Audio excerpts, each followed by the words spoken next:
Innal hamdalillah nahmaduhu wa nasta'inuhu wa nastaghfiruhu wa na'udzu billahi min syururi anfusina wa min sayyiati a'malina. May yahdihillahu fala mudhillalah wa may yudlil fala hadiyalah. Asyhadu an la ilaha illallah wahdahu la syarikalah wa asyhadu anna Muhammadan abduhu wa rasuluh. Wa sallallahu ala sayyidina Muhammadin wa ala alihi wa sahbihi wa man tabi'ahum bi ihsanin ila yaumiddin. Ya ayyuhal muslimun rahimakumullah, usikum wa iyaya bitaqwa faqad fazal muttaqun. Ittaqullaha haqqa tuqatih wa la tamutunna illa wa antum muslimun. Amma ba'du. Saudara-saudara kaum muslimin sidang Jumat yang berbahagia, ketika Rasulullah Shallallahu Alaihi Wasallam hijrah ke Madinah dari Mekkah, dan mulai detik itu Islam berkembang baik dari segi kuantitas maupun kualitas, yaitu ketika Rasulullah SAW datang ke Madinah atau hijrah ke Madinah, pendukungnya hanya berjumlah 70 orang yang berasal dari penduduk asli Madinah. Dan penduduk asli Madinah adalah orang-orang Yahudi dan orang-orang Arab jahiliyah. Kurang lebih pada waktu itu penduduk Madinah 30.000 orang. Dan dengan dukungan 70 orang ini, Rasulullah SAW bersama para sahabat bisa mengembangkan Islam sampai seluruh dunia. Dan sekarang jumlahnya 7 miliar. Ini patut kita syukuri. Apa yang menjadi rahasia atau kunci kesuksesan Rasulullah SAW? Yaitu ada 5. Yang pertama, Rasulullah SAW berusaha mempersatukan dan mempersaudarakan umat Islam di Madinah. Dengan cara apa? Yaitu dengan cara membangun masjid. Man bana masjidan lillahi banallahu lahu mislahu fil jannah. Barang siapa yang membangun masjid karena Allah, maka Allah akan membangunkan baginya semisal itu di surga. Hadis riwayat Bukhari dan Muslim. Selain itu juga Rasulullah SAW mempersaudarakan orang-orang dari Makkah Muhajir dan orang-orang dari Madinah Ansor, dipersaudarakan. Al-muslimu akhul muslim, la yazlimuhu wa la yahzuluhu wa la yahqiruhu. Seorang muslim adalah saudara bagi muslim yang lain. Ia tidak boleh menzoliminya, tidak boleh menelantarkannya atau membiarkannya tanpa pertolongan, dan tidak boleh merendahkannya. Hadis riwayat Muslim. Langkah yang kedua yaitu Rasulullah SAW memperbaiki ekonomi masyarakat. Dengan cara apa? Dengan cara yaitu penguasaan pasar di Madinah, yang ketika itu pasar dikuasai oleh orang-orang Yahudi. Dengan cara bagaimana menguasai pasar ini? Yaitu dengan menegakkan dalam berbisnisnya, yaitu menegakkan kejujuran dan keadilan. Apa yang disebut jujur situ? Jujur tidak manipulasi, jujur tidak berbohong, jujur tidak menipu, jujur tidak juga membuat kezaliman. Apa yang dimaksud dengan keadilan? Di situ walaupun nanti orang-orang muslim itu kaya raya tapi adil.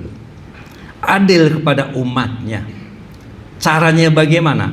Bukan dikasih uang, umat itu bukan dikasih makan, tapi umat pada waktu itu yang tidak punya pekerjaan ditarik untuk bekerja dan diberi gaji, sehingga bertambah kuat ekonomi masyarakat. Dan Rasulullah SAW juga dalam menegakkan keadilan dalam menguasai pasar itu.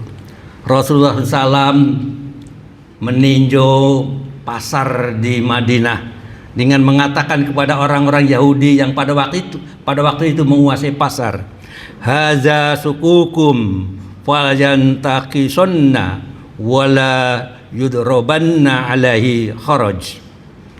Rasulullah SAW bersabda, memperingatkan kepada orang-orang Yahudi pada waktu itu, yaitu pasar ini yang di Madinah ini adalah pasar milik bersama. Ya. Tidak boleh kalian itu menguasai sendiri, ataupun juga kalian itu mengambil kutipan-kutipan dari penjual-penjual itu, dan tidak boleh untuk memonopoli sendiri.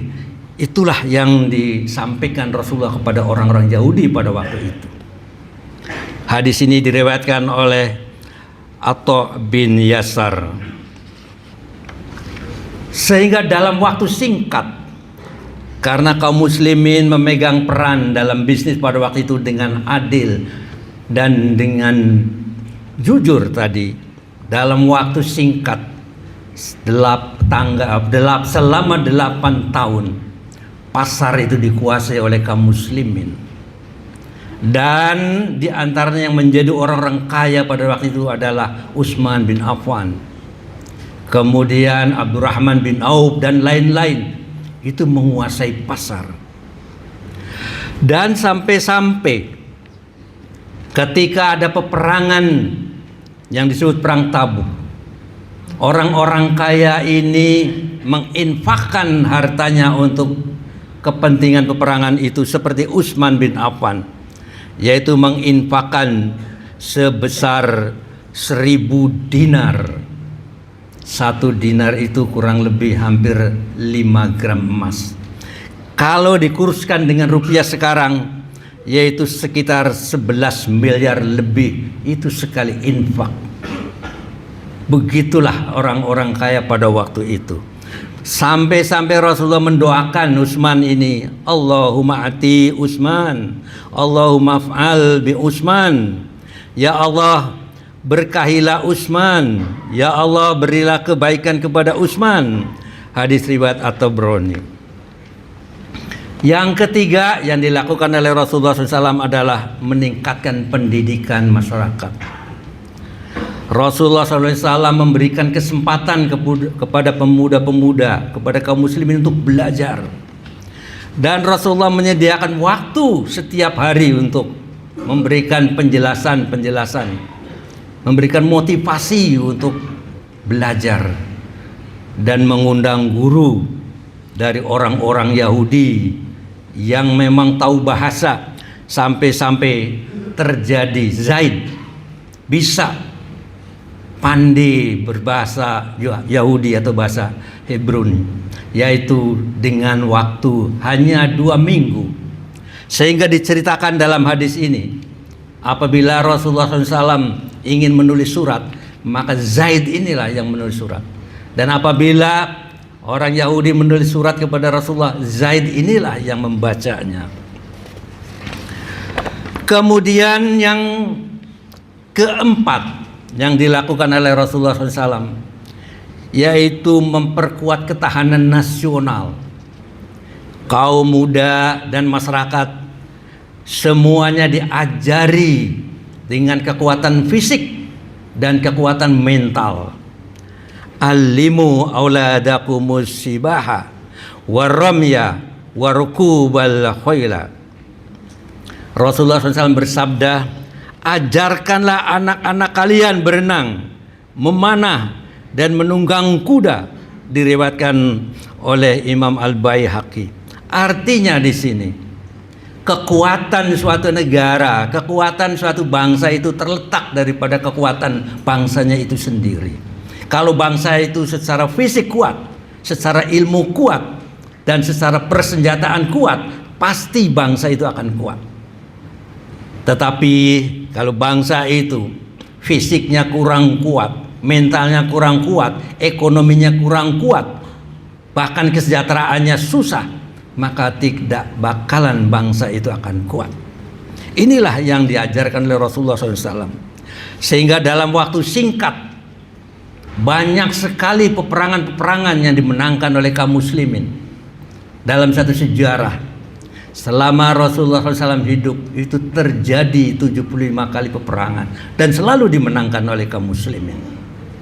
Dan Rasulullah yang memimpin sebanyak 27 kali peperangan.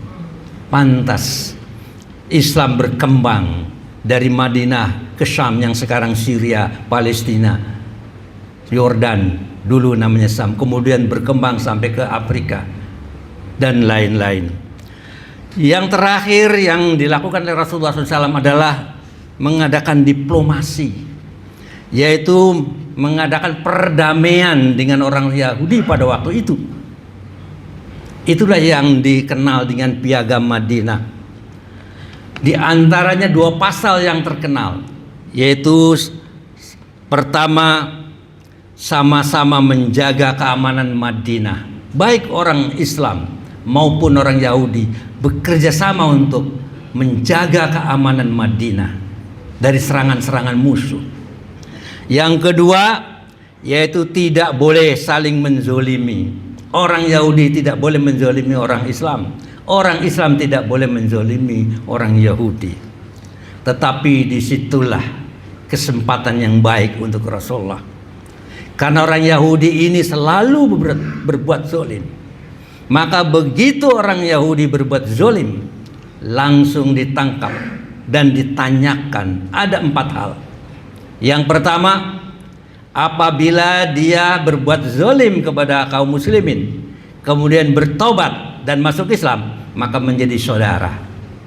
Yang kedua, kalau tidak mau masuk Islam, tidak mau dijadikan saudara, diberikan kebebasan hidup di situ, melaksanakan menurut agamanya masing-masing, tetapi tidak boleh menyerang, tidak boleh memberontak. Yang ketiga, kalaupun akan menyerang atau memberontak, maka diusir dari Madinah.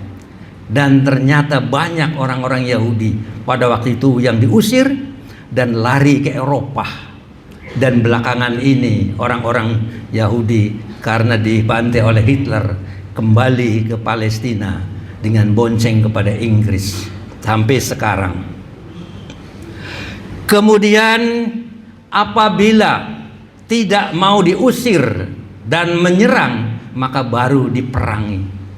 Jadi Islam itu bukan agama peperangan sebenarnya. Islam itu adalah agama dakwah, didakwai orang itu. Kemudian kalau dia taat patuh, maka jadi saudara. Tapi kalau tidak mau masuk Islam juga, maka dijamin keamanannya. Tetapi kalau memberontak juga, maka diusir. Tidak mau pergi dan menyerang, maka baru diperangi. Itulah yang dipegang oleh Rasulullah SAW. Maka pantas Islam itu berkembang seluruh dunia. Mudah-mudahan kita sebagai generasi yang sekarang ini, mari pelajari bagaimana cara-cara Rasulullah dalam mengembangkan umat Islam ini. Yaitu sekali lagi diperkuat fisiknya, diperkuat mentalnya, diperkuat pikirannya, dan diperkuat ilmunya, termasuk juga diperkuat akidah dan tujuan dalam menegakkan keislamannya ini. Mudah-mudahan apabila pemuda-pemuda kita ini benar-benar membina diri dengan kekuatan-kekuatan fisik, pikiran maupun ilmunya, sehingga bisa menguasai sains dan teknologi, maka suatu ketika bangsa kita akan bangkit menjadi bangsa yang jaya, bangsa yang bisa menguasai dunia. Mudah-mudahan harapan ini tidak lama kita akan bisa muncul di muka bumi ini dengan berkah dari Allah Subhanahu wa taala. Barakallahu li wa lakum fil Qur'anil azim wa nafa'ani wa iyyakum bima fihi minal ayati wa dzikril hakim wa taqabbala minni wa minkum tilawatahu innahu was samiul alim wa astaghfirullah li wa lakum innahu wal ghafurur rahim.